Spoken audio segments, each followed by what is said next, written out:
Some betrayals cut so deep, they reshape your entire understanding of love, trust, and human nature. My name is Patricia Hendricks, and this is the story of how my husband literally traded me to his best friend for a 1967 Shelby Cobra, and how I made sure they both paid a price they never saw coming. At 71 years old, sitting in my comfortable home in Scottsdale, Arizona, I never thought I'd be sharing this dark chapter from my past. But after keeping this secret for over 3 decades, I've realized that some stories need to be told, not just for the person who lived them, but for anyone who's ever been treated as less than human by someone who claimed to love them. What happened to me in the summer of 1989 wasn't just infidelity or abandonment. It was something far more calculated, far more degrading than I could have ever imagined possible from the man I'd shared 15 years of marriage with. But the revenge I orchestrated? Well, that's a story that even I can barely believe I had the courage to execute. Before we jump back in, tell us where you're tuning in from, and if this story touches you, make sure you're subscribed, because tomorrow I've saved something extra special for you. The woman I was in 1989 barely resembles the person I am today. Back then, I was Patricia Ann Morrison. Yes, Morrison, not Hendricks yet. A 36-year-old real estate agent living in Phoenix, Arizona, during what felt like the most exciting time of my life. The desert city was booming. New developments were sprouting up like wildflowers after rain, and I was finally hitting my stride professionally after years of struggling to establish myself in a male-dominated industry. I had moved to Phoenix in 1985 from my hometown of Cedar Rapids, Iowa, carrying nothing but a business degree from the University of Iowa, a battered Honda Civic, and dreams that felt too big for the Midwest. My parents, Harold and Margaret Morrison, had been corn farmers their entire lives, and they couldn't understand why their only daughter wanted to leave behind the security of small-town Iowa for the uncertainty of Arizona's sprawling urban landscape. "Patricia, honey," my mother had said during one of our final conversations before I left, her hands flour-dusted from making her famous apple pies. "What's wrong with settling down here? Tommy Carlson's boy has been asking about you, and he's got a good job at the grain elevator." But I had always been different from the other girls in Cedar Rapids. While they dreamed of white picket fences and church socials, I dreamed of glass office buildings and closing million-dollar deals.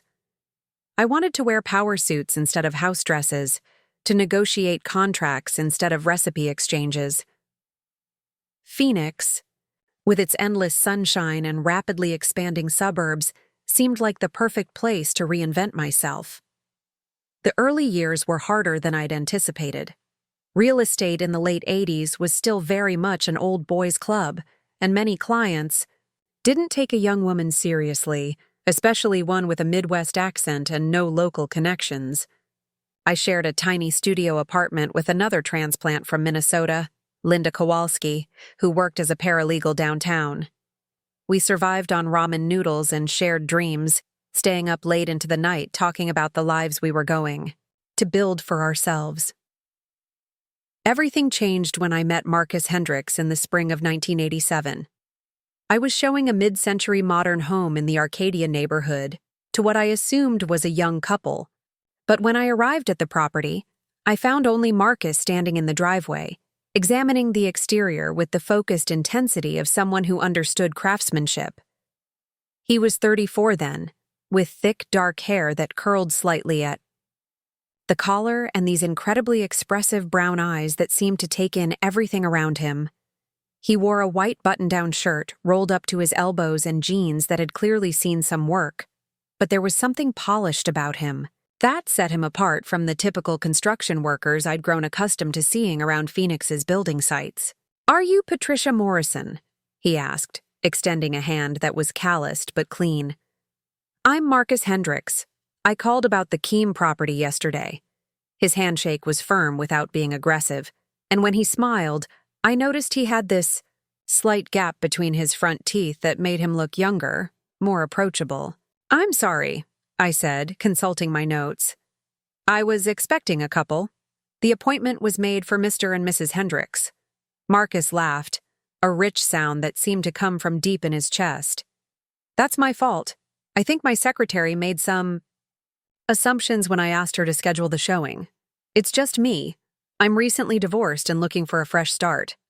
As we walked through the house, I learned that Marcus owned a custom home construction company that specialized in high-end properties throughout the Phoenix area. He'd built his business from the ground up after moving to Arizona from Detroit.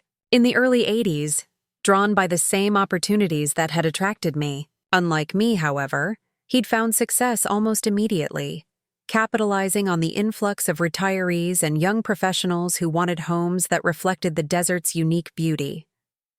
I'm not just looking for a house, he explained as we stood in the living room with its floor-to-ceiling windows overlooking the Camelback Mountain. I'm looking for inspiration, something that will remind me why I fell in love with architecture in the first place. There was something about the way he moved through the space, the way he noticed details that other clients missed, the quality of the built-in cabinetry, the placement of the windows to maximize natural light, the way the rooms flowed together, that told me he wasn't just another buyer. He was someone who understood that a home was more than just four walls and a roof.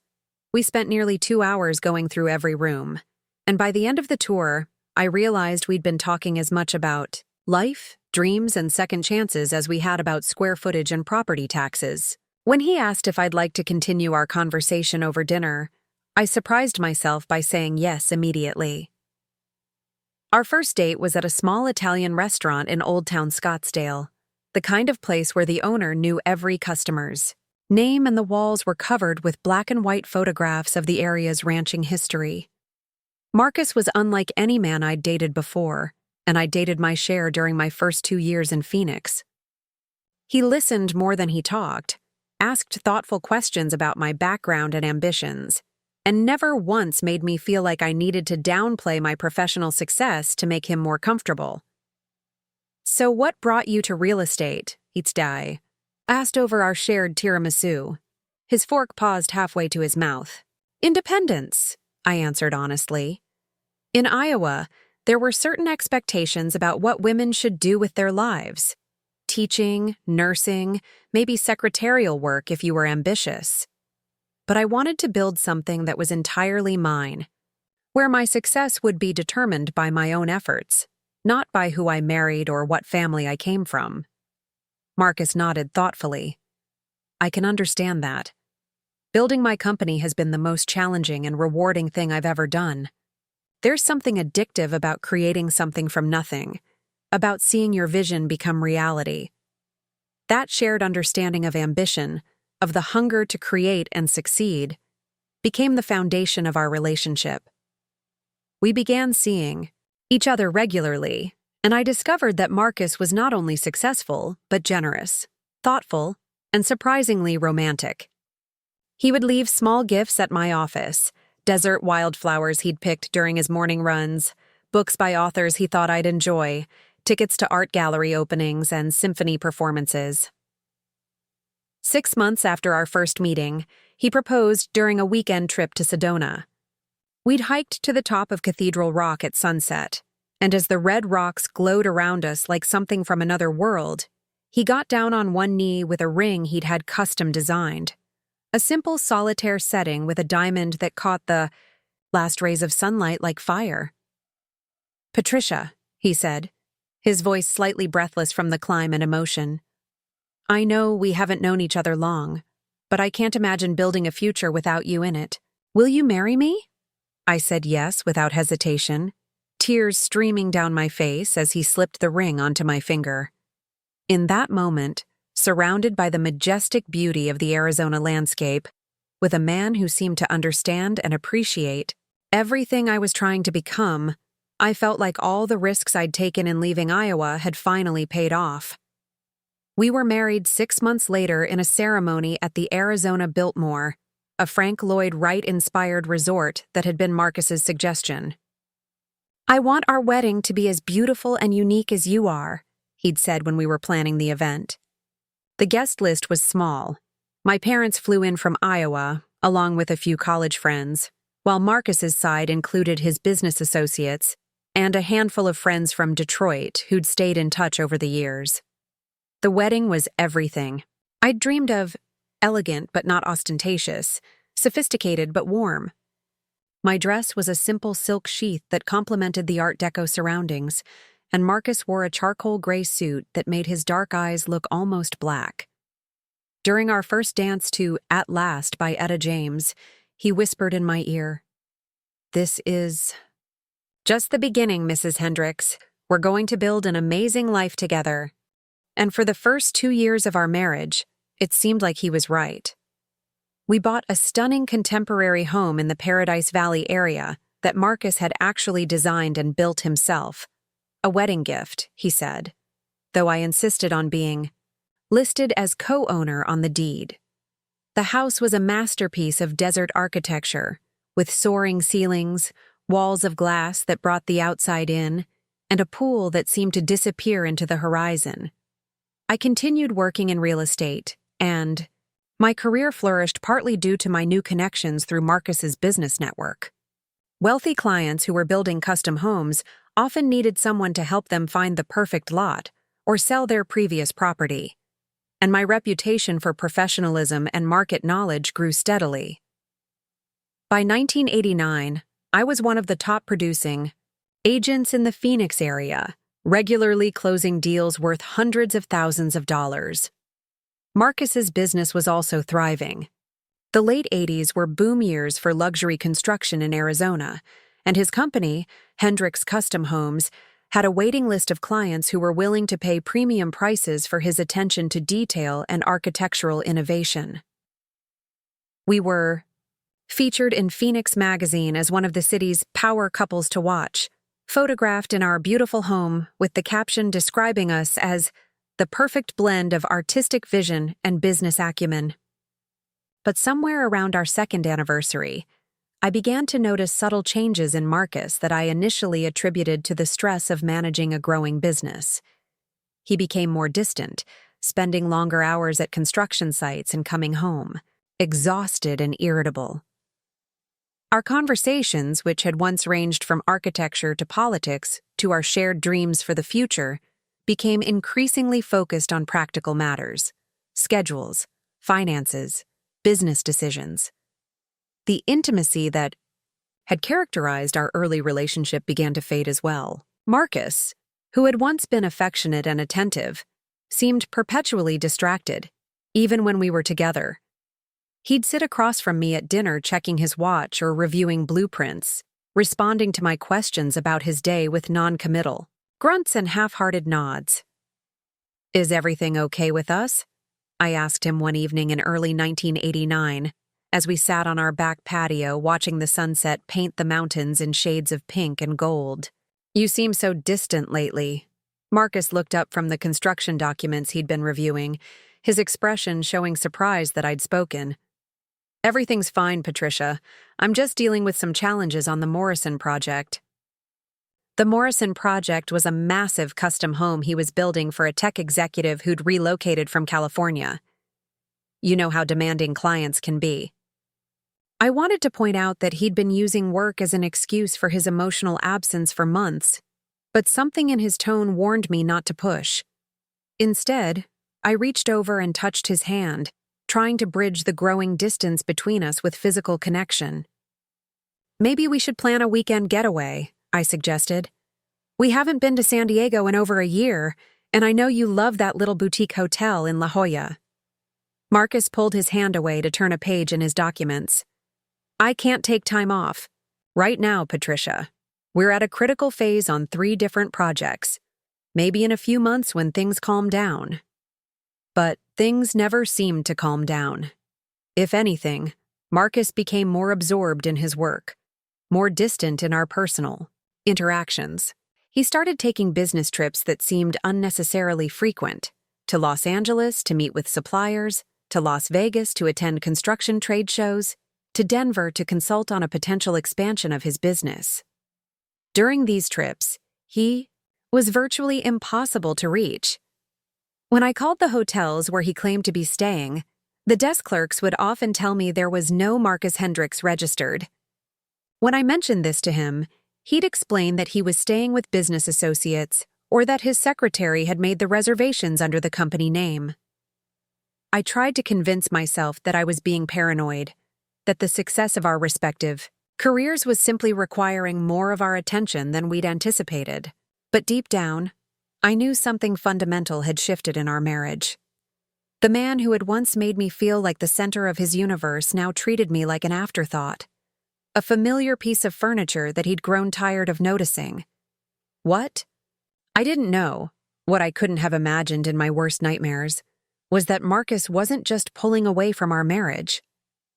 He was actively planning to end it in the most humiliating and devastating way possible, orchestrating a betrayal that would make our divorce look like a business transaction, rather than the dissolution of what I had believed was a love story. The signs were all there, I realized later. The mysterious phone calls that ended abruptly when I entered the room. The new cologne he'd started wearing, something spicier and more expensive than his usual subtle fragrance. The way he'd started working out more frequently, paying more attention to his appearance, buying new clothes that were more fashionable than his typical conservative business attire. But the biggest sign, the one I somehow missed despite its obviousness, was his growing friendship with Carter Reynolds, a man who would soon become the most important and most despised figure in this story. Carter had entered our lives in the spring of 1989, introduced to Marcus through a mutual business acquaintance who thought they'd have common interests. What I didn't realize was that their primary common interest would turn out to be me, specifically, how to transfer ownership of me from one man to the other, like I was a piece of property, rather than a human being with my own thoughts, feelings, and choices. The summer of 1989 was approaching, and with it, the events that would destroy everything I thought I knew about love, loyalty, and the man I had pledged to spend my life with. But I was still the trusting wife, still believing that marriage meant partnership and mutual respect, still naive enough to think that the worst thing that could happen to our relationship was growing apart or falling out of love. I had no idea that Marcus had already decided our marriage was over. More importantly, I had no idea that he'd found a way to end it that would benefit him financially while destroying me emotionally, a plan that would make him rich and leave me devastated, but would ultimately give me the motivation to orchestrate. A revenge so complete, so devastating, that it would change all our lives forever. Preparing and narrating this story took us a lot of time, so if you are enjoying it, subscribe to our channel, it means a lot to us. Now back to the story. Carter Reynolds entered our lives on a scorching Thursday afternoon in May 1989, arriving at our Paradise Valley home in a vehicle that should have been my first warning about the kind of man he was. The roar of the engine announced his presence long before I saw the car itself, a pristine 1967 Shelby Cobra, painted in racing stripes of midnight blue and silver, its chrome gleaming like liquid mercury under the Arizona sun. I was in my home office, reviewing contracts for a high-end property in Carefree, when the thunderous rumble made me look up from my paperwork. Through the floor-to-ceiling windows that faced our circular driveway, I watched as the most beautiful car I'd ever seen pulled up behind Marcus's BMW. The engine shut off, and the sudden silence felt almost oppressive after that magnificent roar. The man who emerged from the driver's seat was everything the car suggested he would be: tall, confident, and expensive-looking in the way that comes from generations of inherited wealth rather than earned success. Carter was probably in his early 40s, with silver-streaked hair that caught the sunlight and the kind of deep tan that spoke of leisure time spent on golf courses and yacht decks. He wore white linen pants and a navy polo shirt that probably cost more than most people spent on their entire summer wardrobe. But it was his movements that truly caught my attention. Carter moved with the casual arrogance of someone who had never been told no in any meaningful way, his stride confident and predatory as he walked toward our front door. There was something about the way he carried himself that made me instinctively uncomfortable, though I couldn't have articulated why at the time. Marcus must have been watching for him because our front door opened before Carter could ring the bell. I heard my husband's voice, unusually animated and almost deferential in a way that struck me as odd. Marcus was successful enough in his own right that he rarely seemed impressed by displays of wealth, yet something about Carter had clearly made an impact. "Carter, right on time?"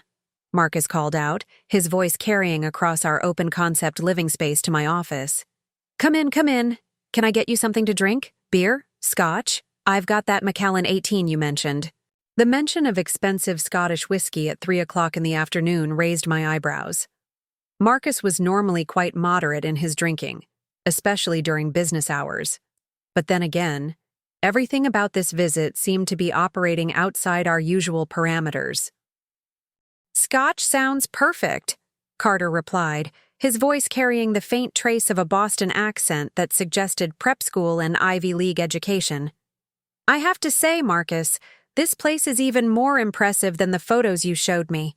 You really outdid yourself with the design." I saved my work and closed my laptop, curiosity getting the better of me. Marcus hadn't mentioned showing photos of our home to anyone, and he certainly hadn't told me we were expecting a guest. As I walked from my office toward the main living area, I could hear ice clinking in glasses and the low murmur of conversation. When I rounded the corner into our spacious living room, both men looked up from where they stood near the floor-to-ceiling windows that showcased our backyard and the valley beyond. Marcus was holding 2 crystal tumblers filled with amber liquid, while Carter stood with his hands clasped behind his back, studying the view with the appraising eye of someone who understood property values. "Patricia," Marcus said, his voice carrying a note I couldn't quite identify. "I'd like you to meet Carter Reynolds. Carter, this is my wife Patricia." Carter turned toward me with a smile that was simultaneously charming and predatory, extending a manicured hand for a handshake that lasted just a fraction of a second longer than appropriate. His blue eyes held mine with an intensity that made me want to step backward, though I managed to maintain my composure.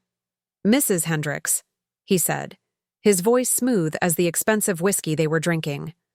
"Marcus has told me so much about you, though I have to say, his descriptions didn't do you justice." The compliment felt wrong somehow, too personal for a first meeting, especially with my husband standing right there. I glanced at Marcus, expecting to see some reaction to another man's obvious appreciation of his wife, but he was smiling benignly, as if Carter's forward behavior was perfectly acceptable. "It's nice to meet you, Mr. Reynolds," I replied, withdrawing my hand and crossing my arms unconsciously. I didn't realize Marcus was expecting company today. "Last-minute business discussion," Marcus interjected quickly. "Carter's looking into some investment opportunities in the area, and I thought I could give him some insights into the local market." This explanation puzzled me for several reasons. First, Marcus had never mentioned knowing anyone named Carter Reynolds, and he typically shared details about his business contacts. Second, investment consultation wasn't really part of Marcus's wheelhouse. He built custom homes. He didn't advise people on real estate investments. And finally, there was something about the way both men were looking at me that suggested this meeting had very little to do with business. "What kind of investments are you considering?" I asked Carter directly, my professional instincts kicking in. If he was serious about Phoenix real estate, I could potentially help him, and any referral from Marcus would be valuable for my career. Carter's smile widened, showing teeth that were too perfect to be natural. "Oh, a variety of things. I'm particularly interested in unique opportunities, things that might not be available through traditional channels." The way he said unique opportunities while looking directly at me sent an uncomfortable chill down my spine. There was an undertone to his words that I couldn't quite decipher, but it felt loaded with meaning that I wasn't privy to. "Well," I said, forcing a polite smile, "if you decide you need a realtor, I'd be happy to help. I specialize in high-end properties throughout the valley." "I'll definitely keep that in mind," Carter replied, though something in his expression suggested he had very different ideas about what kind of help he might need from me. Over the next hour, I found myself increasingly disturbed by the dynamic between Marcus and Carter. My husband, who was normally confident and assertive in business situations, seemed almost subservient to this stranger. He laughed too loudly at Carter's jokes, agreed too quickly with his opinions, and generally behaved like someone trying desperately to impress a person whose approval he needed. The conversation ranged from Phoenix's growth potential to luxury car collecting. Carter apparently owned several classic vehicles in addition to the Cobra, to travel destinations and investment strategies. Throughout it all, I noticed that Carter's attention kept drifting to me, even when I wasn't participating in the conversation. He would study my face when he thought I wasn't looking, let his gaze linger on my figure when I moved around the room, and make comments that seemed designed to gauge my reactions. "You know, Marcus," Carter said during a lull in the conversation, "you're a lucky man. Beautiful home, successful business, and a wife who's both intelligent and stunning. Not many men manage to hit the trifecta like that." Again, Marcus just smiled and nodded, as if having another man openly admire his wife was the most natural thing in the world.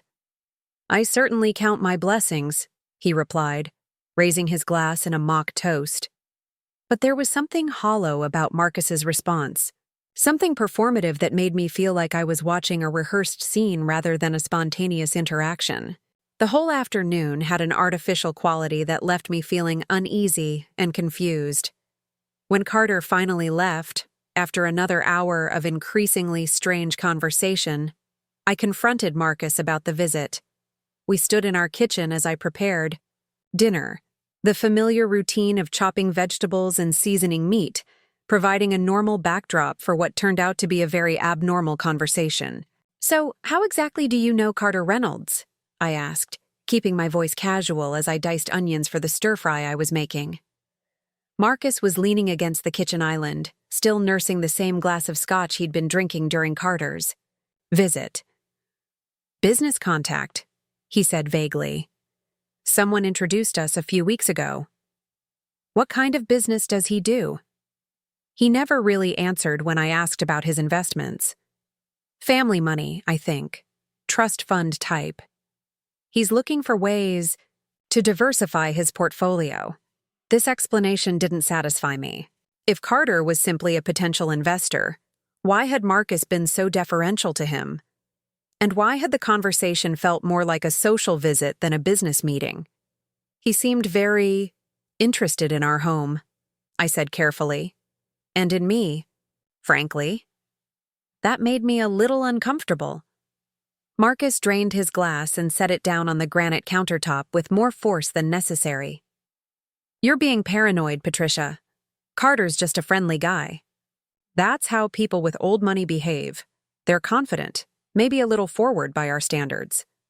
The dismissive tone in his voice stung. Marcus had never brushed off my concerns so casually before, and his willingness to excuse Carter's inappropriate behavior felt like a betrayal in itself. "I'm not being paranoid," I said, my voice sharper than I'd intended. "I know when a man is looking at me like I'm something he wants to possess, and I know when my husband should be bothered by that kind of behavior." Marcus turned to face me, fully, his expression hardening in a way I'd never seen before. "Carter Reynolds is potentially a very valuable contact for my business. If he wants to be friendly, I'm not going to discourage that. You need to learn to handle these situations with more sophistication." The word sophistication hit me like a slap. Marcus had never criticized my social skills before, never suggested that I was somehow inadequate in dealing with his business associates. The fact that he was doing so now, in defense of a man who had clearly been inappropriate, felt like a fundamental shift in our relationship dynamic. "Sophistication?" I repeated, setting down my knife and turning to face him. "Is that what you call allowing another man to objectify your wife in your own home?" "You're overreacting," Marcus said, but there was something evasive in his expression, something that suggested he knew exactly what Carter had been doing and didn't care. "Carter's just appreciative of beautiful things. It's a compliment, Patricia." The conversation ended there, but the damage was done. For the first time in our marriage, I felt like Marcus was choosing someone else's comfort over mine, prioritizing a business relationship over our personal bond. It was a small crack in the foundation of our marriage, but cracks have a way of spreading, especially when pressure is applied from the outside. And Carter Reynolds, I was beginning to realize, was going to be applying a tremendous amount of pressure. Over the following weeks, Carter became a regular presence in our lives. He would drop by unexpectedly, always with some excuse about business discussions or asking Marcus's advice about construction projects. He started calling the house at odd hours, sometimes asking to speak with Marcus who wasn't home, sometimes claiming he'd dialed the wrong number when I answered. Most disturbing of all, I began to notice his car in places where I happened to be, outside the grocery store where I shopped, in the parking lot of my gym, even parked across the street from my real estate office one afternoon. When I mentioned these sightings to Marcus, he insisted they were coincidences, that Phoenix was smaller than it seemed, and wealthy men like Carter had limited options for high-end shopping and services. But I knew what I was seeing, and I knew what it meant. Carter Reynolds wasn't just interested in Marcus's business connections. He was studying me, learning my routines, my habits, my vulnerabilities. Like a predator stalking prey, he was gathering information for some purpose that I couldn't yet fathom but instinctively feared. The most chilling moment came 3 weeks after Carter's first visit to our home. I was leaving a late showing in Scottsdale when I found him leaning against the Cobra in the parking lot, apparently waiting for me. The sun had set, and the desert air carried that peculiar chill that follows even the hottest Arizona days. "Mrs. Hendricks," he called out as I approached my car, his voice carrying easily across the empty lot. "Fancy meeting you here." "Mr. Reynolds?" I replied, not bothering to hide my annoyance. "What are you doing here?" He pushed himself away from his car with feline grace, moving closer to me with that same predatory confidence I'd noticed during his first visit. "I was in the neighborhood and saw your car. Thought I'd say hello." "This is hardly a neighborhood," I pointed out. The property I'd been showing was an isolated custom home on several acres, far from any commercial areas where Carter might have legitimate business. "And I don't appreciate being followed." Carter's smile never wavered, but something cold flickered in his blue eyes. "Followed? That's a harsh word, Patricia. May I call you Patricia?" "You may not," I said firmly, reaching for my car door handle. "And I think this conversation is over." His hand shot out, not grabbing me but placing his palm flat against my car door, preventing me from opening it. The gesture was subtle but unmistakably threatening, a reminder that he was bigger and stronger than me, that he could control my movements if he chose to. "I think you and I should have a longer conversation soon," he said, his voice dropping to a more intimate register. "About your future. About the choices you're going to have to make." "What choices?" I demanded, though part of me didn't want to hear the answer. "You'll understand soon enough," Carter replied, removing his hand from my door but not stepping back. "Marcus and I have been having some very interesting discussions. About a lot of things. About you." With that cryptic statement, he turned and walked back to his car, leaving me standing alone in the parking lot with my heart pounding and my hands shaking. As I drove home that night, I knew with absolute certainty that something terrible was coming.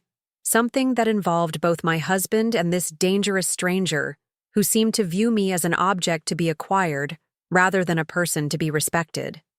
What I couldn't have imagined was that Marcus and Carter had already worked out the details of their arrangement, that my husband had already agreed to trade me like a piece of property in exchange for the car I'd admired that first day. The negotiations were complete. All that remained was the execution of their plan and my complete destruction in the process.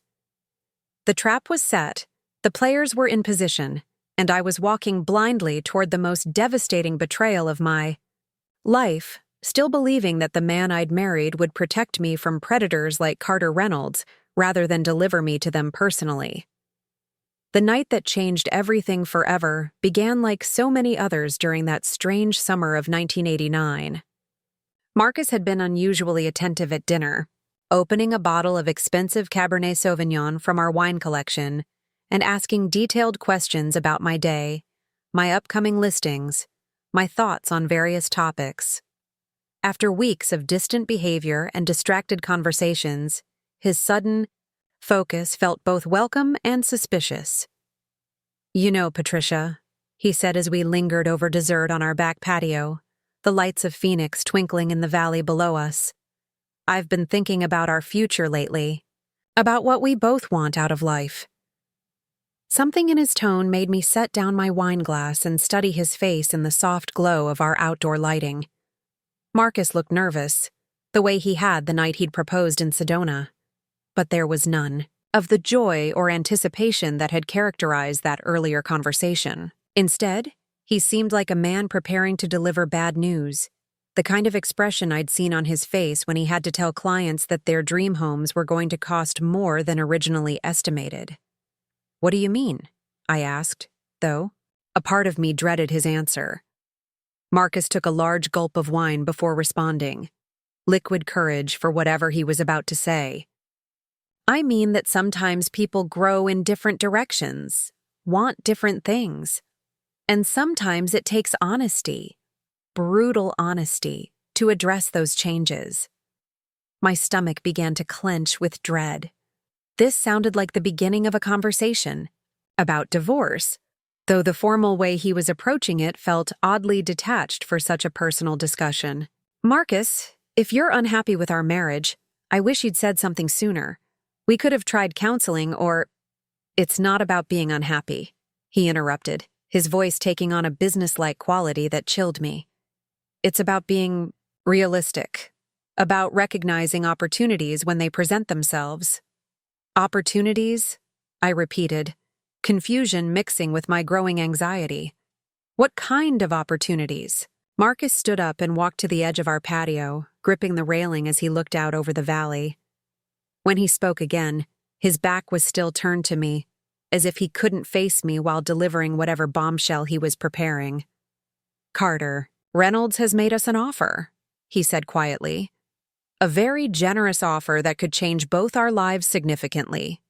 The mention of Carter's name sent ice through my veins. Whatever this was about, I knew instinctively that it was going to be worse than simple divorce papers. "What kind of offer?" Marcus turned around then, and in the dim lighting I could see something in his expression that I'd never seen before. A combination of guilt, greed, and cold calculation that transformed his familiar features into those of a stranger. "He wants you, Patricia. He wants to take care of you, provide for you in ways that we couldn't achieve on our own. And in return, he's offering compensation that would set me up for life." For a moment, the words didn't register properly. They were so far outside the realm of anything I could have imagined that my brain simply refused to process their meaning. When understanding finally hit me, it came with such force that I felt physically sick. "Compensation?" I whispered, my voice barely audible. "You're talking about selling me?" "It's not selling," Marcus said quickly, though his defensive tone suggested he knew exactly how this sounded. "It's more like a transfer of responsibility. Carter can give you things I never could. That house in Malibu he mentioned, trips to Europe, jewelry, clothes from the finest designers. You'd live like a queen, Patricia." I stood up so quickly that my chair fell backward, clattering against the patio stones. "Are you insane? Do you hear what you're saying? You're talking about trading your wife to another man like I'm a piece of property." "Keep your voice down," Marcus hissed, glancing toward our neighbors' houses as if he was worried about eavesdroppers. "Let me explain the full arrangement before you react." "The full arrangement?" I was shouting now, unable to control my volume, as the full horror of the situation crashed over me. "There's more to this nightmare?" Marcus moved toward me with his hands raised in a placating gesture, the way someone might approach a wild animal. "Carter is offering me the Cobra. You know how much that car is worth. plus $2 million in cash, enough to expand my business nationally, maybe internationally. We're talking about setting up for life, Patricia. The casual way he mentioned the money, as if my worth could be calculated in dollars and vintage automobiles, sent rage coursing through me like molten metal. And what exactly would I get out of this arrangement besides being treated like livestock? You'd get everything I just mentioned, Marcus replied, his voice taking on the patient tone he used when explaining complex architectural concepts to clients. Carter's already shown you how he lives. The cars, the clothes, the lifestyle. You'd never want for anything. Except my dignity, I spat. Except my right to choose my own life. Except being treated like a human being instead of a commodity to be bought and sold. Marcus's face hardened, the mask of patient explanation slipping to reveal something uglier underneath. You're being dramatic, Patricia. Women have been making arrangements like this for centuries. It's only recently that society has pretended it's something shameful. Arrangements like this? I could barely breathe through my fury. You mean prostitution? Because that's what you're describing, Marcus. You're describing prostitution with extra steps. I'm describing a mutually beneficial relationship between consenting adults. He shot back, his own anger finally showing. Carter gets companionship from a beautiful, intelligent woman. You get financial security and luxury beyond anything most people ever dream of. And I get the resources to build something truly significant with my company. The way he laid it out so logically, so matter-of-factly, was perhaps the most devastating part of the entire conversation. This wasn't a moment of madness or temporary insanity. Marcus had clearly thought this through, weighed the pros and cons, and decided that selling his wife was an acceptable business transaction.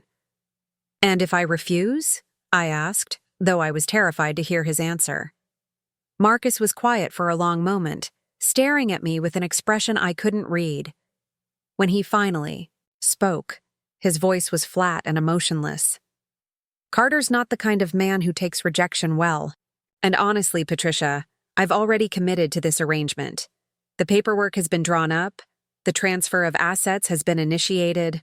From Carter's perspective, this is a done deal. Transfer of assets? I repeated numbly. What paperwork? Divorce.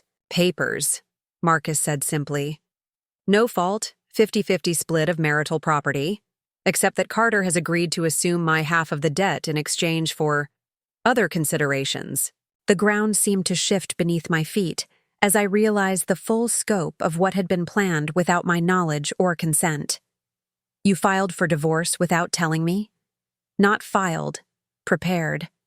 Everything's ready to go, contingent on your cooperation, with the rest of the arrangement. I sank back into my chair, my legs suddenly unable to support me. The man I had loved, the man I had trusted with my heart, my body, my future, had been planning my destruction for weeks, possibly months. And he'd done it with the same methodical attention to detail that he brought to his construction projects. How long? I asked weakly. How long have you been planning this? Marcus sat down across from me, apparently relieved that I was no longer shouting. Carter approached me about 6 months ago.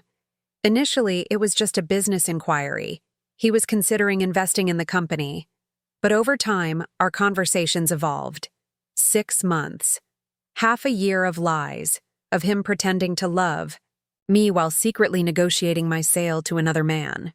I thought about all the times Carter had shown up at our house, all the mysterious phone calls, all the business trips Marcus had taken that I couldn't verify. It had all been part of this elaborate scheme. And you never once thought to include me in these evolving conversations? I asked, my voice hollow with shock. We wanted to have all the details worked out before presenting the opportunity to you, Marcus replied, as if he were discussing a real estate deal rather than the destruction of my life. Carter's very thorough in his business dealings. He doesn't like to present incomplete proposals. The clinical language he was using, opportunity, proposals, arrangements, was designed to sanitize what was fundamentally an act of betrayal and dehumanization. But no amount of business terminology could disguise the fact that my husband was trying to sell me to another man for money and a car. "I need you to understand something very clearly, Marcus," I said, my voice gaining strength as my shock began to transform into cold fury. "I am not agreeing to this. I will never agree to this. You can keep your divorce papers and Carter can keep his money, but I am not going to be anyone's purchased companion." Marcus's expression darkened, and for the first time in our marriage, I saw something genuinely threatening in his eyes. "I don't think you fully understand the situation, Patricia. Carter has invested considerable time and resources into this arrangement. He's not going to simply walk away because you're having emotional difficulties with the concept." Emotional difficulties? I stood up again, my hands shaking with rage. "You think my objection to being sold like a slave is an emotional difficulty? I think your objection to a lifestyle that millions of women would kill for is short-sighted and foolish," Marcus snapped, his patience finally exhausted. "You're 36 years old, Patricia. You're beautiful now, but that won't last forever. This is your chance to secure your future while you still have the leverage to do so." The cruelty of that statement, the casual dismissal of my worth as anything other than a depreciating physical asset, hit me like a physical blow. This was the man who had once told me I was the most incredible woman he'd ever met, who had promised to love and cherish me until death did us part. "Get out," I whispered, my voice deadly quiet. "What?" "Get out of my house. Get out of my sight. I can't stand to look at you for another second." Marcus stood up, his face flushing with anger. "This is my house too, Patricia. I built it with my own hands. Then you can come back and get your things when I'm not here. But right now, I want you gone. I want you to go to wherever you've been spending your time lately. Carter's house, a hotel, I don't care. But I want you away from me." For a moment, I thought Marcus might argue, might try to continue the conversation or force me to listen to more of his sickening justifications. Instead, he straightened his shoulders and nodded curtly. "Fine. But this conversation isn't over, Patricia. Carter's expecting an answer by the end of the week, and I strongly suggest you spend that time thinking realistically about your options." "My options?" I laughed, a harsh sound devoid of humor. "My options are to agree to be sold to your friend or to refuse and deal with whatever consequences you two have planned. Those aren't options, Marcus. That's extortion." Marcus paused at the patio door, his hand on the handle. "Call it whatever you want, but remember that Carter Reynolds isn't the kind of man who accepts disappointment gracefully. And after everything that's been set in motion, disappointing him would be unwise." With that barely veiled threat, my husband of 5 years walked out of our home, leaving me alone on the patio with the ruins of my marriage and the terrifying knowledge that I was now trapped in a nightmare I couldn't have imagined in my worst dreams. As I sat there in the darkness, listening to the distant sounds of the city and trying to process what had just happened, one thought kept echoing in my mind. If Marcus and Carter thought they could destroy my life and walk away unscathed, they had seriously underestimated the woman they were dealing with. I might have been shocked, hurt, and terrified by what I'd learned, but I was also furious. And a furious woman with nothing left to lose can be far more dangerous than either of them realized. The game they thought they were winning was about to change completely. They just didn't know it yet. The 3 days that followed Marcus's departure from our home were the longest and most terrifying of my life up to that point. I barely slept, jumping at every sound, checking and rechecking the locks on all our doors and windows. Every car that drove past our house made my heart race. Every phone call that went to voicemail filled me with dread. I knew that Carter Reynolds was somewhere out there, waiting for my answer to his obscene proposition, and I had no idea what he might do if that answer was the rejection he was about to receive. On Friday morning, the deadline Marcus had mentioned, for my decision, I was in my kitchen making coffee when I heard the familiar rumble of the Shelby Cobra pulling into my driveway. My hands began trembling so violently that I dropped the coffee mug I'd been holding, watching it shatter against the tile floor in a spray of ceramic shards and dark liquid. Through the window, I could see Carter climbing out of his car with that same predatory confidence he'd displayed during every previous encounter. But this time, there was something different about his demeanor, something more purposeful and determined that made my blood run cold. He was dressed more formally than usual, a charcoal gray suit that probably cost more than most people's monthly salary, and he carried himself like a man who had come to collect something that belonged to him. The doorbell rang 3 times, in rapid succession, each chime echoing through our open-concept living space like a funeral bell. I stood frozen in the kitchen, barefoot among the broken ceramic, trying to decide whether to answer the door or simply hide until he gave up and left. "Patricia," Carter's voice called through the heavy oak door, his tone deceptively pleasant. "I know you're in there. Your car's in the driveway and I can see the lights on. We need to talk." I forced myself to move, stepping carefully around the broken mug and walking slowly toward the front door. My heart was pounding so hard I was certain he could hear it through the walls. "Go away, Carter," I called back, proud that my voice sounded steadier than I felt. "I'm not interested in talking to you." "I'm afraid that's not really an option," he replied, and now I could hear the steel beneath his polished veneer. "Marcus and I have an agreement, and you're a crucial part of that agreement. We need to discuss the next steps." "The next steps?" I pressed my back against the door, drawing strength from its solid weight. "The next step is you leaving my property and never coming back. I'm not agreeing to your sick arrangement." There was a long pause, and when Carter spoke again, his voice had dropped to a more intimate register that somehow made it even more threatening. "Patricia, I think you may be misunderstanding the nature of our situation. This isn't really a negotiation. The arrangements have been made, the contracts have been signed, and the money has already changed hands." My blood turned to ice water. "What money?" "The advance payment to Marcus. $200,000 as a good faith deposit, with the remainder due upon completion of the transfer. Your husband has been quite cooperative in facilitating this transaction." The casual way he referred to me as a transaction made me feel sick, but it was the mention of money already changing hands that truly terrified me.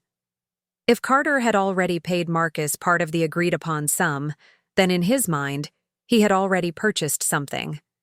And wealthy men like Carter Reynolds were not accustomed to losing their investments.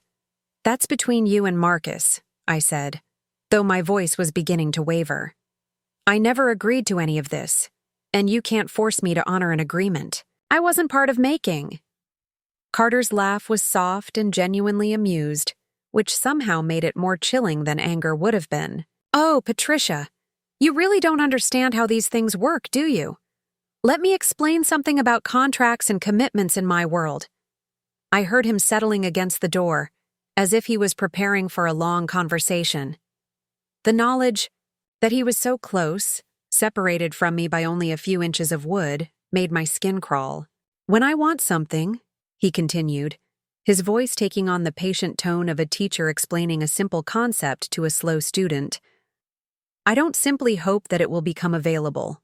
I make it available.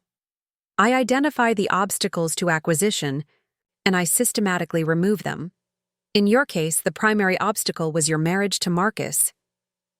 "My marriage isn't an obstacle," I protested weakly. "It's a legal and emotional bond between 2 people who love each other."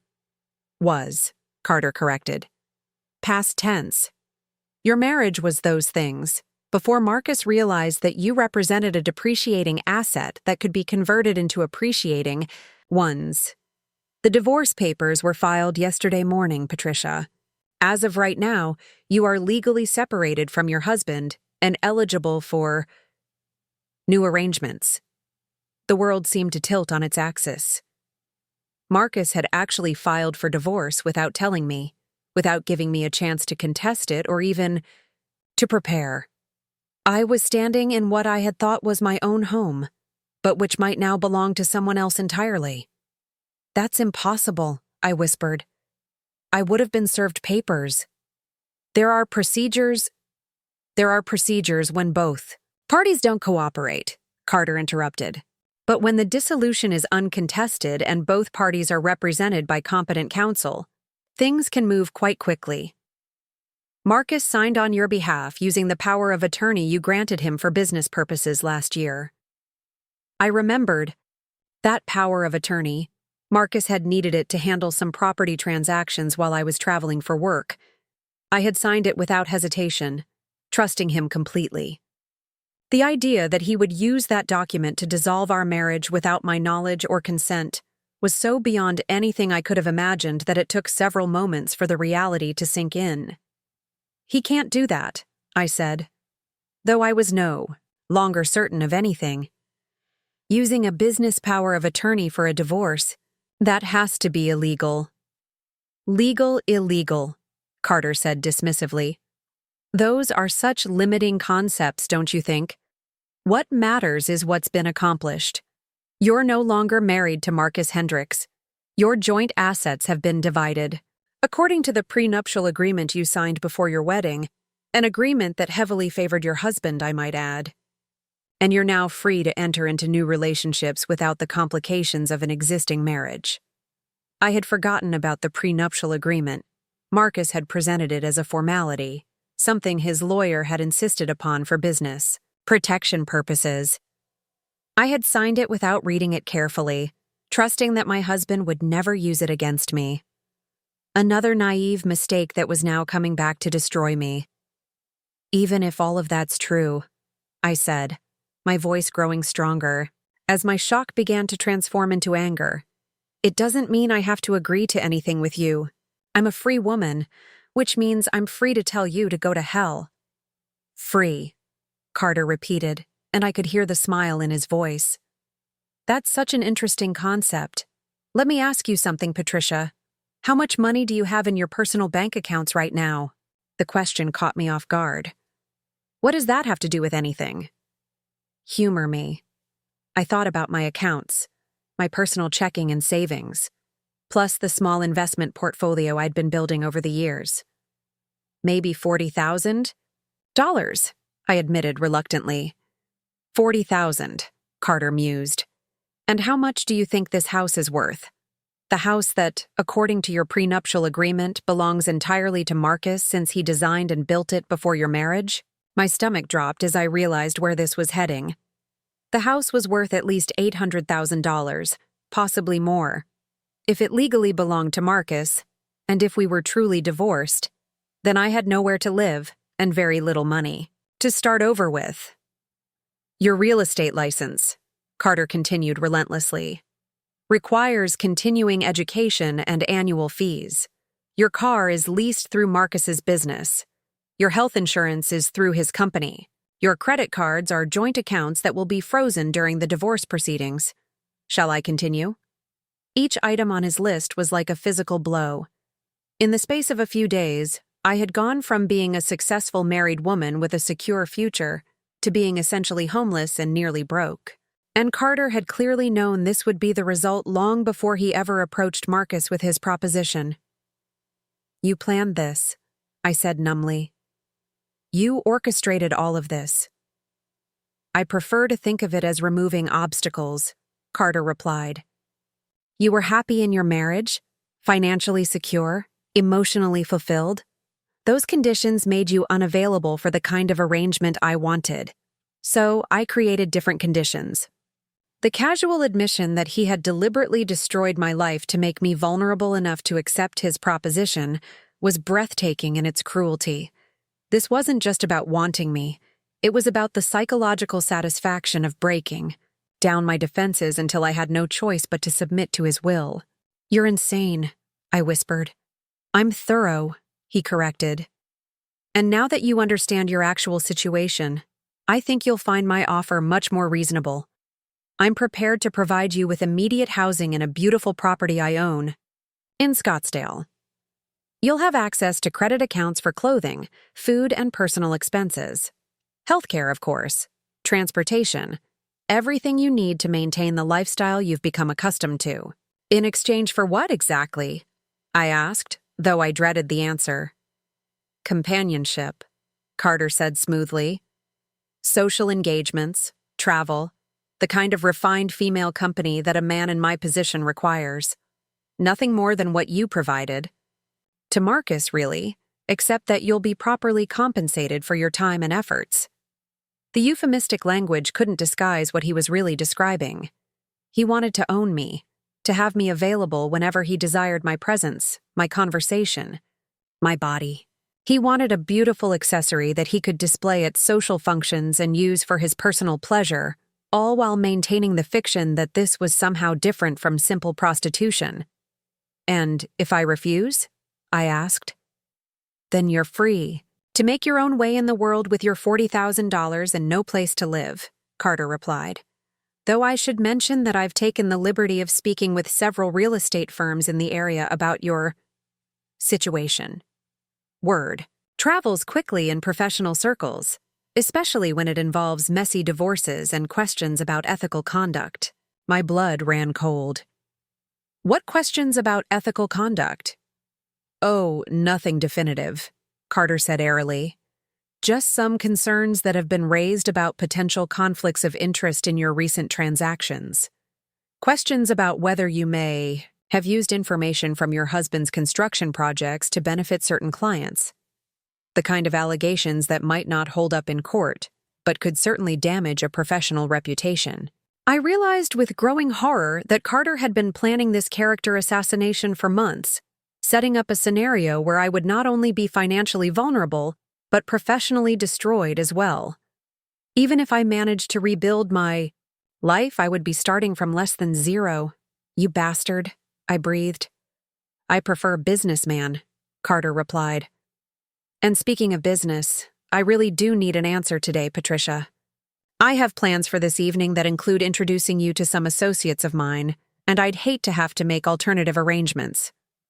The implication that he had already committed to displaying me like a trophy that very evening was the final straw. Something inside me snapped, a combination of rage and desperation that overrode my fear and filled me with crystalline clarity about what I needed to do. You want an answer? I said, my voice deadly calm. Here's my answer. I would rather die homeless in the desert than spend 1 minute as your purchased companion. You and Marcus can take your money, your threats, and your sick arrangement and go straight to hell. The silence that followed my declaration was so complete that I wondered if Carter had left. When he finally spoke, his voice carried a chill that made the hair on the back of my neck stand up. That's very disappointing, Patricia, and very unwise. I had hoped we could handle this transition like civilized adults, but you seem determined to make things difficult. Good, I replied. I hope this is the most difficult thing you've ever tried to do. Carter's laugh was soft and utterly without humor. Oh, my dear, you have no idea what difficult looks like yet, but you're about to learn. I heard his footsteps moving away from the door, then the sound of the Cobra's engine roaring to life. As he drove away, I sank to the floor with my back against the door, finally allowing myself to cry, not from sadness or self-pity, but from pure, overwhelming rage. Carter Reynolds thought he had destroyed my life, stripped away my options, and left me with no choice but to submit to his will. Marcus thought he had made a clever business deal that would set him up for life at my expense. They were both about to discover that they had made a critical error in judgment. They had underestimated not just my resilience, but my capacity for strategic thinking and long-term planning. If they wanted to play games with my life, then I was going to show them exactly what those games looked like when the rules were written by someone who had absolutely nothing left to lose. The war they had started was about to begin in earnest, and I was going to make sure that when it ended, I was the only one left standing.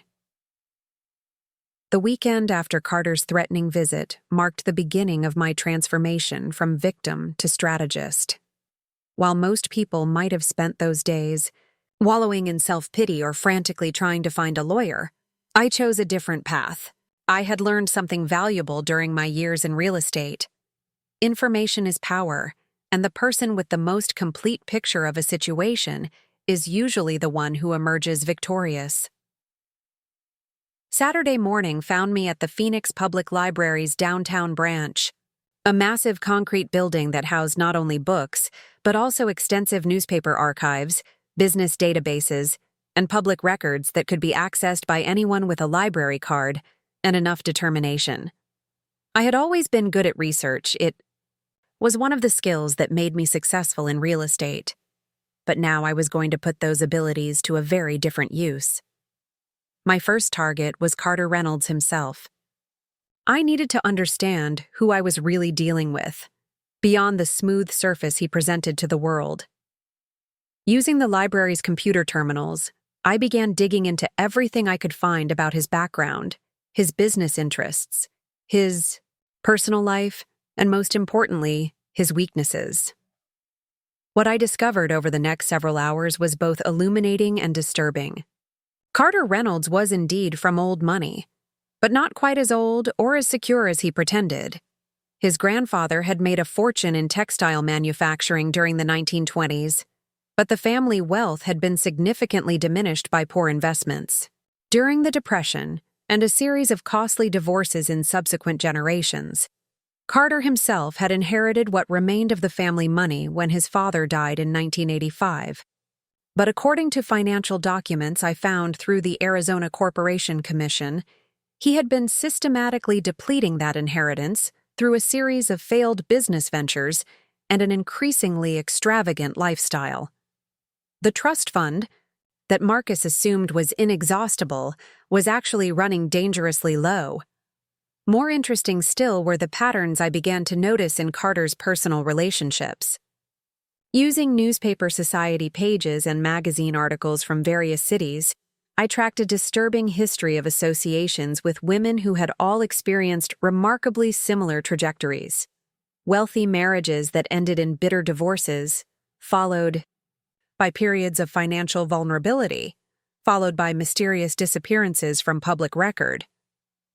There was Jennifer Caldwell, a former socialite from San Francisco, whose marriage to a tech executive had ended in 1985. She had been seen frequently with Carter at various West Coast events for about 2 years before vanishing entirely from the social scene.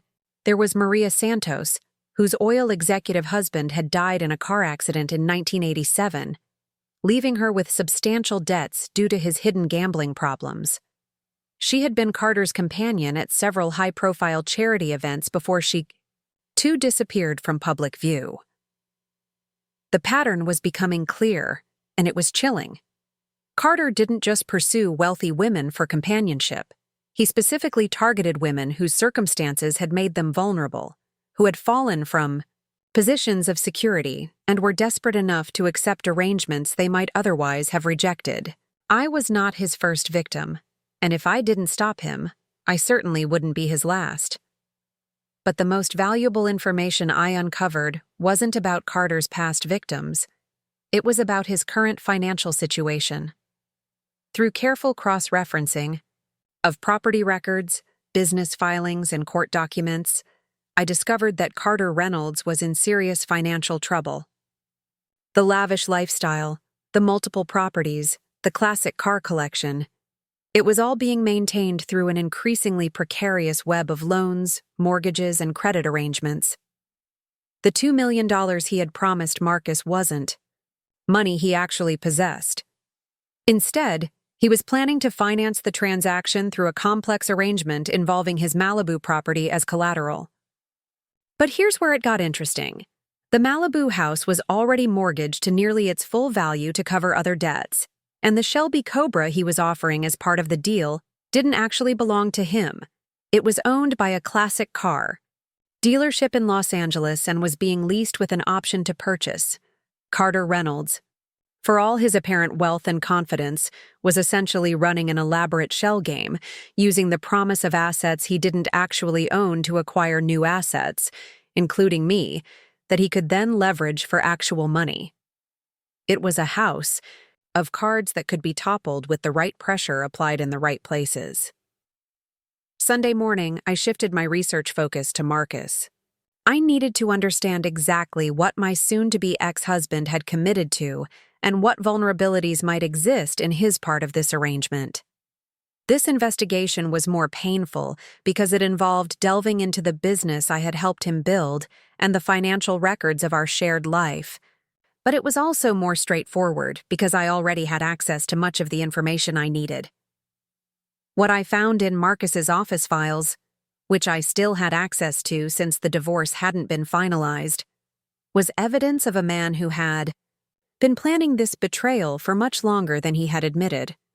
There were documents dating back 8 months that showed Marcus had been quietly restructuring his business to prepare for a major capital infusion. He had been laying groundwork for expansion long before Carter had supposedly approached him with the investment opportunity. More damning still were the personal financial records that showed Marcus had been quietly moving money out of our joint accounts and into business accounts that would be protected from division in the divorce. He had been systematically hiding assets while simultaneously creating the appearance that our financial situation was more precarious than it actually was. But the most interesting discovery was a series of correspondence between Marcus and a business attorney in Las Vegas, not the family law attorney who had supposedly handled our divorce, but a specialist in complex business transactions and asset protection. The letters discussed strategies for monetizing personal relationships and converting social assets into capital resources. In other words, Marcus had been getting professional advice on how to sell his wife. This gave me my first real weapon. If I could prove that Marcus had been planning this scheme for months, had hidden assets in preparation, and had received professional advice on how to structure the transaction, I could potentially invalidate the divorce proceedings and expose the entire arrangement as a conspiracy to commit fraud. More importantly, it meant that Marcus had left a paper trail that could be used to destroy his reputation and his business if properly revealed. By Sunday evening, I had compiled a comprehensive dossier on both men that revealed not just their current vulnerabilities, but also the illegal and unethical nature of their entire scheme. Carter was using assets he didn't own to purchase something he had no legal right to buy, while Marcus was using fraudulent divorce proceedings and hidden assets to sell something, me, that wasn't his property to dispose of. But information, while powerful, was only the first step. I needed to figure out how to use what I had learned to not just escape their trap, but to turn the tables completely. I needed a plan that would leave both men facing consequences severe enough to serve, as a warning to anyone else who might consider treating women as commodities to be bought and sold. Monday morning brought an unexpected opportunity. I was reviewing my research notes over coffee when the phone rang. The caller ID showed a number I didn't recognize, but when I answered, the voice was familiar. "Mrs. Hendricks, this is Detective Sarah Martinez with the Phoenix Police Department's White-Collar Crime Unit. I was hoping we could arrange a time to speak with you about some concerns that have been brought to our attention regarding your husband's business practices." My heart began racing, but I kept my voice steady. "What kind of concerns, Detective?" "The kind that are better discussed in person," she replied. "Would you be available to come to the station this afternoon? Or I could meet you somewhere more comfortable if you prefer." I arranged to meet Detective Martinez at a coffee shop in Scottsdale, far enough from my house that Carter wouldn't accidentally spot us if he was still monitoring my movements. When I arrived, I found a woman in her early 40s with intelligent brown eyes and the kind of direct manner that suggested she didn't waste time on small talk. "Mrs. Hendricks," she said as we settled into a corner booth with our coffee, "I'll be direct with you. We've received information suggesting that your husband may be involved in some irregular financial activities. Specifically, we've heard rumors about arrangements involving the transfer of personal assets in ways that might violate several state and federal laws." I realized that someone else, probably one of Carter's previous victims, had already reported suspicious activity to the authorities. This meant I wasn't alone in this fight, and it also meant that law enforcement was already aware that something illegal was happening. "Detective," I said carefully, "I think I may have information that would be very helpful to your investigation." Over. The next 2 hours, I shared everything I had discovered about Carter's financial situation, Marcus's hidden assets, and the correspondence about monetizing personal relationships. I also told her about my own situation, including the coercive divorce proceedings and the threats I had received. Detective Martinez listened intently, taking notes and asking pointed questions that demonstrated she understood exactly what kind of criminal enterprise Carter was running. When I finished, she sat back in her chair with a grim expression. "Mrs. Hendricks, what you're describing is a federal crime under several different statutes: human trafficking, mail fraud, conspiracy to commit extortion. We're talking about serious felony charges that could result in decades in prison for both men." "What would you need to build a case?" I asked. "Evidence," she replied immediately. "Documentation of the financial arrangements, recordings of threatening conversations, proof that this isn't an isolated incident. The problem is that most of the victims of these schemes are too frightened or ashamed to come forward, which makes prosecution difficult." An idea began forming in my mind. Dangerous, requiring careful execution, but potentially devastating to both Carter and Marcus if it worked. "Detective, what if I could get you that evidence? What if I could document their entire operation from the inside?" Detective Martinez leaned forward, her eyes sharpening with interest. "What exactly are you suggesting?" "I'm suggesting that we give Carter Reynolds exactly what he thinks he wants," I said, my voice growing stronger as the plan crystallized in my mind. "I'm suggesting that we let him believe he's won, let him take me into his world, and then document everything he does and everyone he involves. I'm suggesting that we turn his victory into the evidence that destroys him." The detective was quiet for a long moment, clearly weighing the risks and benefits of what I was proposing. "Mrs. Hendricks, what you're talking about would be extremely dangerous. If these men are as ruthless as you've described, putting yourself in Carter's power could have consequences we can't predict or control." "Detective," I replied, "they've already destroyed my marriage, stolen my financial security, and threatened to ruin my career. What more can they do to me? But more importantly, if we don't stop them now, they're going to do this to other women. I can't live with that knowledge." Detective Martinez nodded slowly. "If we were to attempt something like this, it would require extensive planning and safeguards. We'd need to wire you for sound, establish regular check-in protocols, and have backup plans for extraction if things went wrong." "I understand the risks," I assured her. "But I also understand that this might be the only chance to gather the evidence you need to put them away for a very long time." As we discussed the logistics of what would essentially be an undercover operation, I felt a mixture of terror and exhilaration that I had never experienced before. The woman who had been cowering behind locked doors just a few days earlier was now planning to walk voluntarily into the lion's den, armed with hidden microphones and the full backing of law enforcement. Carter Reynolds thought he had broken me, reduced me to a desperate woman with no options except submission to his will. Marcus thought he had made a clever business deal that would solve all his financial problems while disposing of an inconvenient wife. Neither of them had any idea that their victim was about to become their worst nightmare. The hunter was indeed about to become the hunted, but not in the way Carter had intended when he made that threat. By the time I was finished with both of them, they would wish they had never heard the name Patricia Hendricks. The game was about to change completely, and this time, I would be the one writing the rules.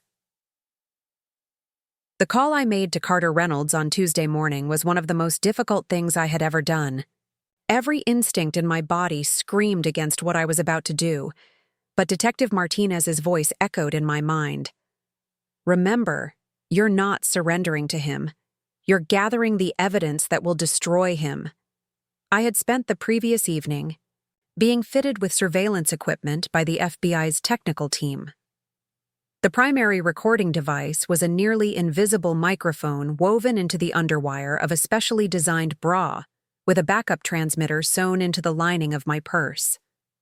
Both devices would broadcast to receivers positioned around the city, ensuring that law enforcement could monitor my safety and record every conversation. The most important thing, Agent Rebecca Chen had explained during our briefing, is to get him talking about the financial arrangements and the other women. We need him to incriminate himself clearly and specifically. But Patricia, if at any point you feel like you're in immediate danger, use the safe word, and we'll extract you. Immediately. The safe word was lavender.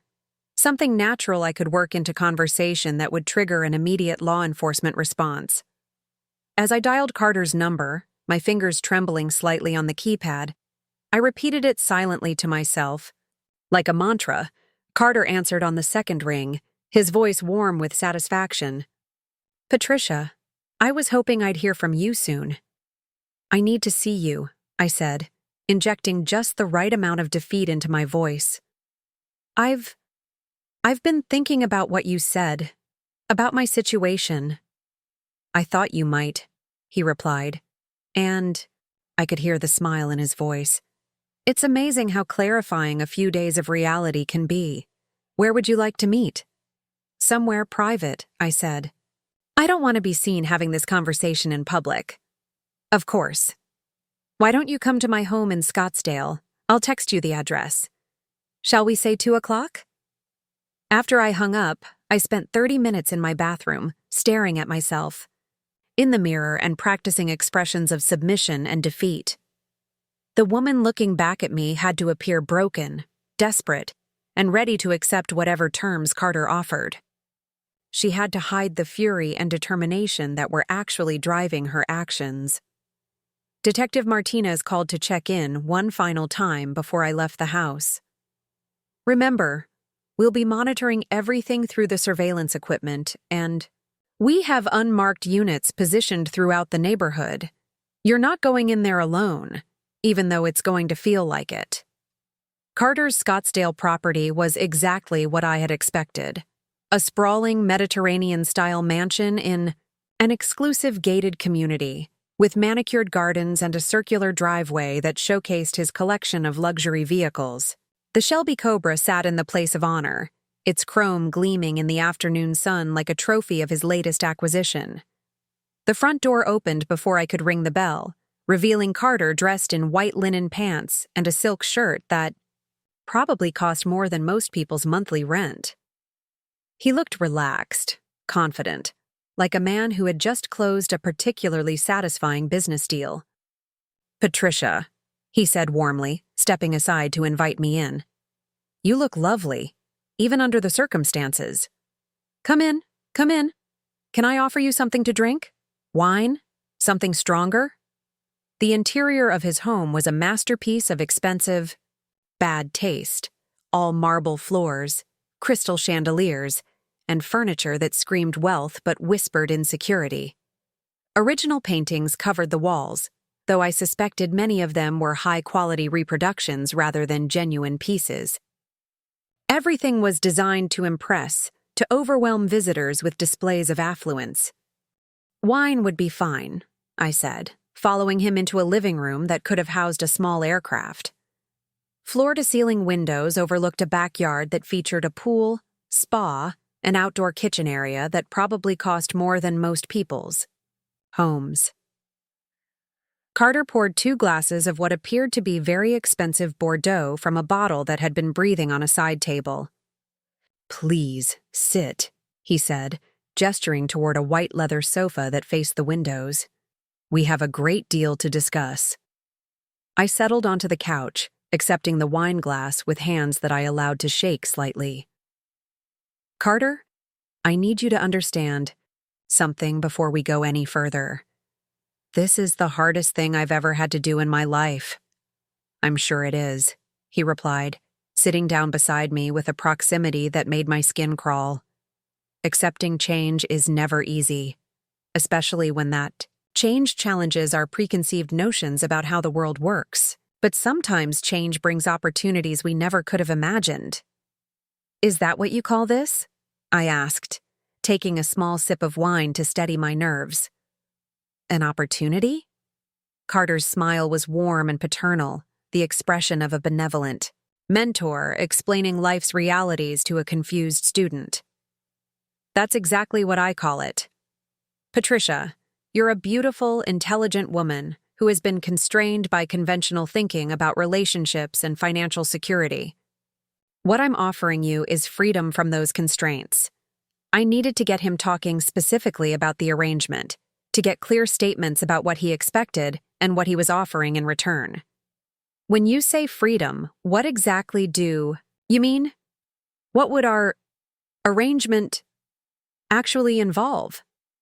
Carter leaned back against the sofa cushions, his posture relaxed and confident. Think of it as a partnership, Patricia. You would live here with me, travel with me when business requires it, accompany me to social functions. In return, you would have access to everything you see around you, this house, the cars, unlimited credit for clothing and personal expenses, health insurance, jewelry, travel to places you've only dreamed of. And Marcus gets his $2 million and the Cobra, I said, proud that my voice remained steady. Marcus gets compensation for facilitating our introduction and for removing the legal obstacles to our relationship, Carter corrected. The specific amounts and forms of that compensation are really between him and me. This was important.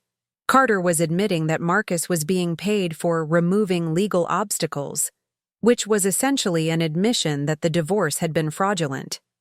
I needed more details about the financial arrangements. I'm curious. About something, I said, allowing vulnerability to creep into my voice. How exactly does this work financially? I mean, if Marcus is getting $2 million, that's a substantial amount of money. You must be very successful to be able to make that kind of investment. Carter's chest swelled with pride at the opportunity to discuss his wealth. Money becomes less relevant when you have enough of it, Patricia. The $2 million for Marcus is really just a convenience fee. It simplifies the paperwork and ensures his cooperation going forward. As for my resources, well, let's just say that family money, properly managed and invested, provides a level of security that most people can't comprehend. I needed to push him to be more specific. Family money, that must go back generations. That kind of inherited wealth is so rare these days. My grandfather was quite prescient about certain industries, Carter said, clearly enjoying the opportunity to elaborate. Textiles originally, but he diversified into real estate and manufacturing before most people understood the potential of those markets. The trust he established has been generating substantial returns for decades. This was perfect. Carter was lying about his financial situation while being recorded, which would be crucial evidence when Detective Martinez needed to prove fraud. But I needed more information about his other victims. Carter, I said hesitantly, can I ask you something personal? Have you had arrangements like this before? With other women? His expression grew thoughtful, almost nostalgic. A few times, yes. Sophisticated women who understood that traditional relationships don't always serve everyone's best interests. Jennifer was with me for several years, a delightful woman from San Francisco, whose husband had proven to be rather disappointing in business matters. And Maria, who came to me after her husband's untimely death, left her in rather difficult circumstances. What happened to them? I asked, though I suspected I knew the answer. They moved on to other opportunities, Carter said vaguely. When these arrangements run their course, I'm always generous about helping my companions transition to their next chapter. Both Jennifer and Maria left our relationships much better positioned than when they entered them. I doubted that very much, given that both women had essentially vanished from public record after their time with Carter. But I needed to focus on getting more specific admissions about the current arrangement. So when you say I would live here with you, I said carefully. What would that actually entail on a day-to-day basis? What would you expect from me? Carter set down his wine glass and turned to face me more directly, his expression growing more intense. I would expect you to be available when I need you, Patricia. For business dinners, charity functions, travel when required. I would expect you to be charming, elegant, well-dressed, and discreet. And yes, I would expect our relationship to include physical intimacy when I desire it. The casual way he stated his expectation of sexual availability, when I desire it, made my stomach turn, but it was also a crucial admission for the recording. He was essentially describing a prostitution arrangement, regardless of how he dressed it up with talk of partnerships and opportunities. And if I wanted to end the arrangement at some point? I asked. If I decided this wasn't working for me? Carter's smile never wavered, but something cold flickered in his eyes. Well, that would depend on the circumstances, wouldn't it? If you fulfilled your obligations for a reasonable period, say 2 or 3 years, and we ended things amicably, I would certainly be generous about helping you establish yourself independently. But if you were to breach our agreement prematurely or indiscreetly— He let the sentence hang in the air, the threat implicit but unmistakable. This was exactly the kind of coercive language that Detective Martinez needed to prove that this arrangement was fundamentally different from a normal relationship between consenting adults. What about children? I asked, genuinely curious about this aspect of his twisted fantasy. What if I became pregnant? That wouldn't be a problem, Carter replied smoothly. There are excellent clinics that handle such situations discreetly and professionally. I certainly wouldn't expect you to compromise your figure or your availability for something like that. The casual dismissal of potential pregnancy as merely an inconvenience to be handled was perhaps the most chilling statement he had made yet. But it was also powerful evidence of his view of women as objects whose primary value lay in their appearance and sexual availability. Carter stood up and walked to the windows, gazing out at his backyard paradise. Patricia, I want you to understand that what I'm offering you is the chance to live like a queen. No financial worries, no career stress, no concerns about anything except being beautiful and enjoying life. How many women would kill for that opportunity? And Marcus? I asked. What's his role in all this going forward? Marcus will be busy with his expanded business operations, Carter replied. The capital I'm providing will allow him to bid on projects he never could have considered before. He'll be grateful for the opportunity to focus entirely on his work without the distractions of a failing marriage. The phrase, failing marriage, was interesting. It suggested that Carter and Marcus had been discussing my relationship with my husband for quite some time, probably building a narrative that justified their actions. I stood up and walked to where Carter was standing by the windows. This is all very overwhelming, I said, allowing my voice to tremble slightly. You're asking me to completely change my life, to trust you with my future. Carter turned and placed his hands on my shoulders, his touch making every muscle in my body tense with revulsion. I'm offering you security, Patricia. Real security, not the illusion of it that Marcus provided. He was never going to be able to give you the life you deserve. When would you want this to start? I asked. If I agree, when would you expect me to move in?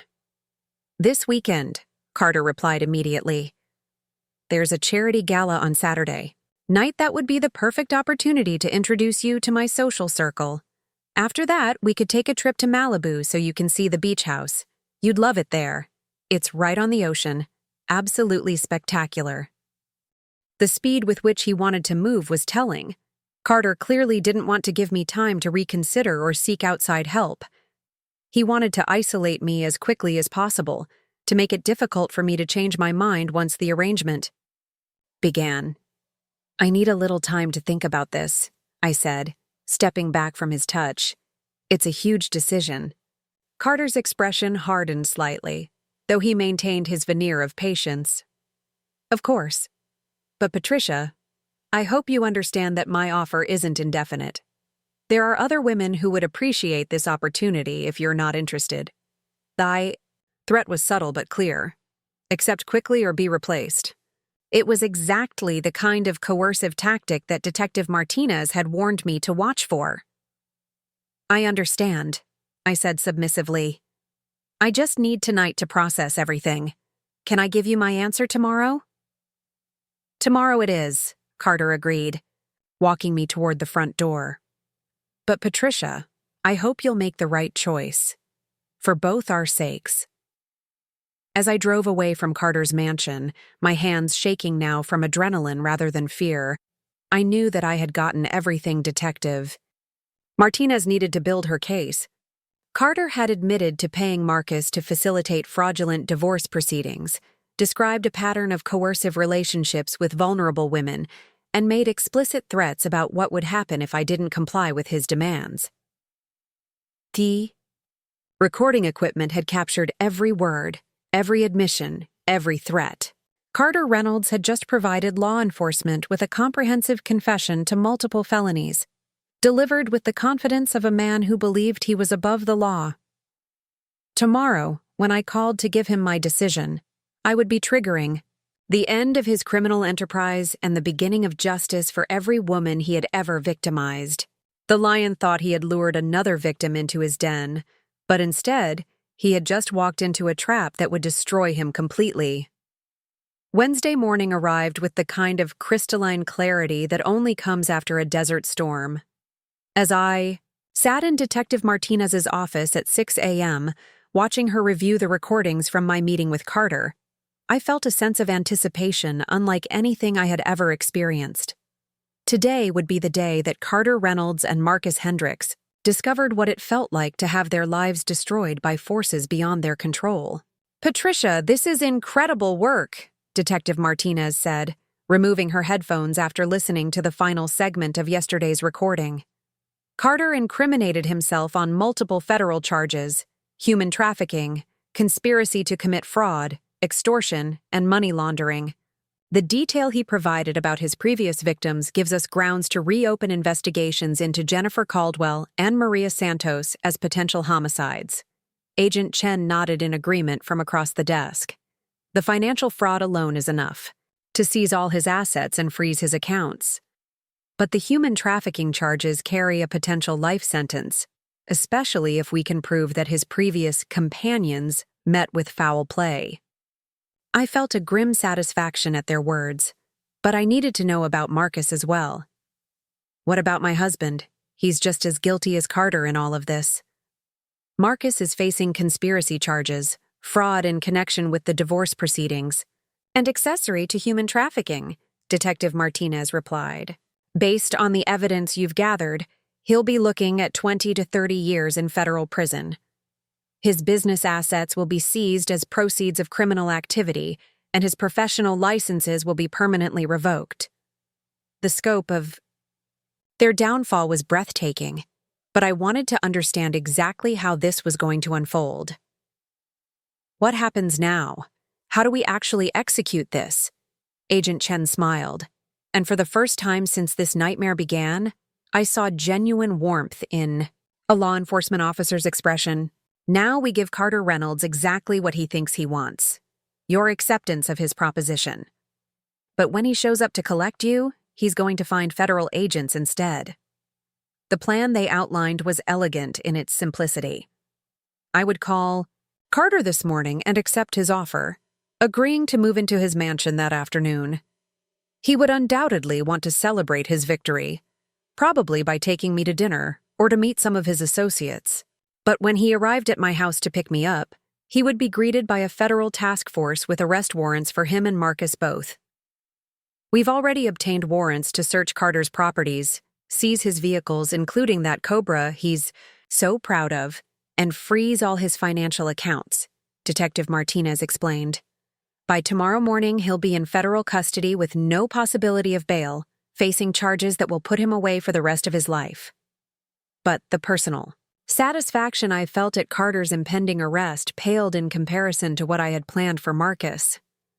While the federal agents handled Carter, I had arranged for a different kind of justice for my ex-husband, one that would destroy not just his freedom, but his reputation and his sense of self-worth.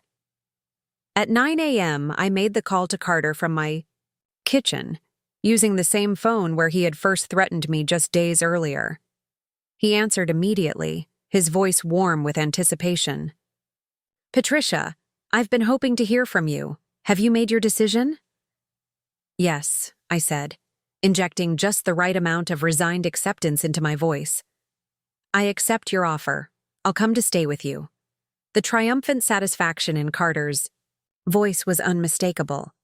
"I'm so pleased, Patricia. You're making the right choice for both of us.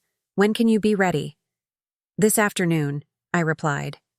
"I don't have much to pack, and honestly, I just want to get this transition over with as quickly as possible." "Perfect. I'll pick you up at 4 o'clock, and we'll have dinner at the Arizona Biltmore to celebrate.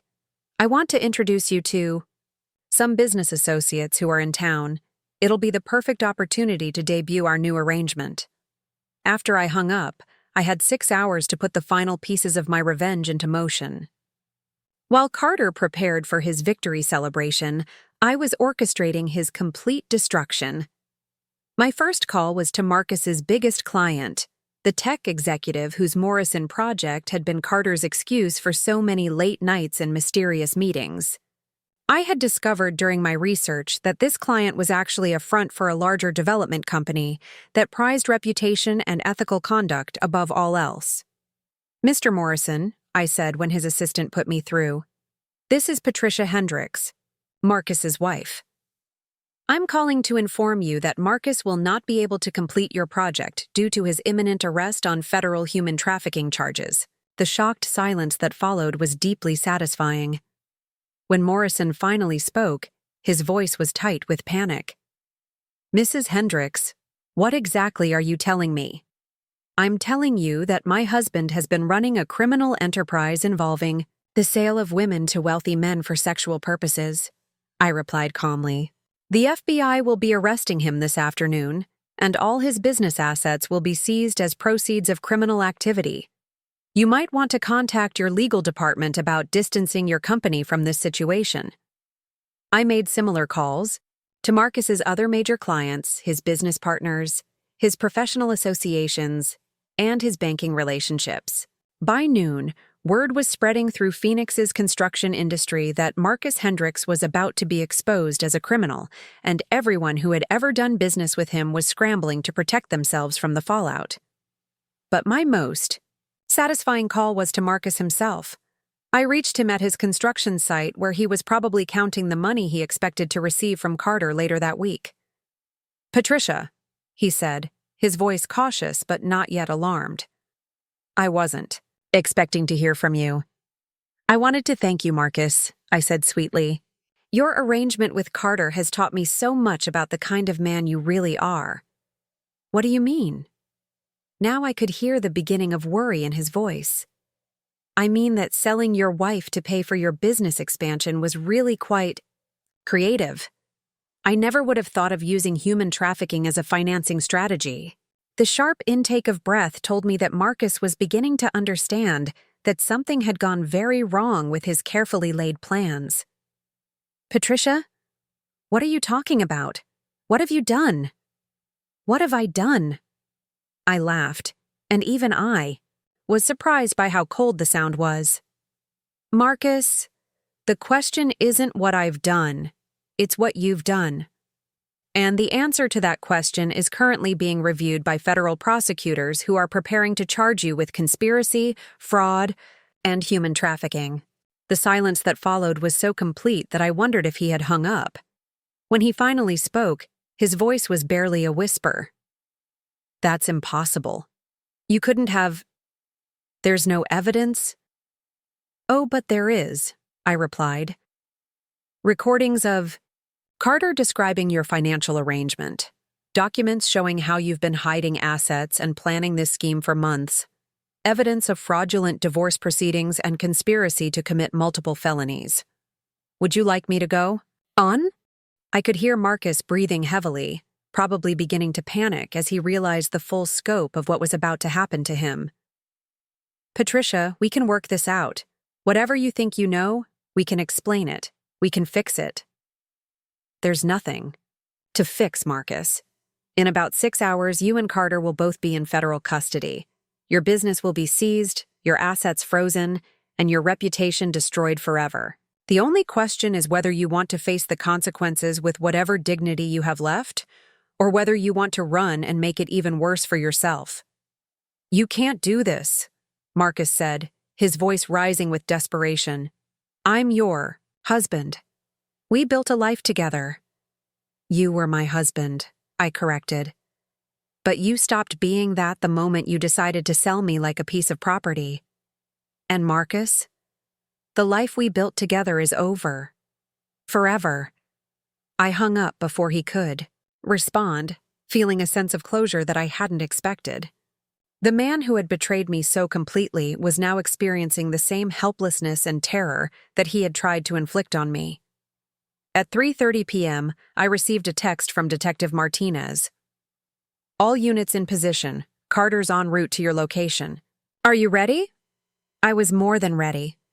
I was sitting in my living room, watching through the window as unmarked law enforcement vehicles took positions around my neighborhood.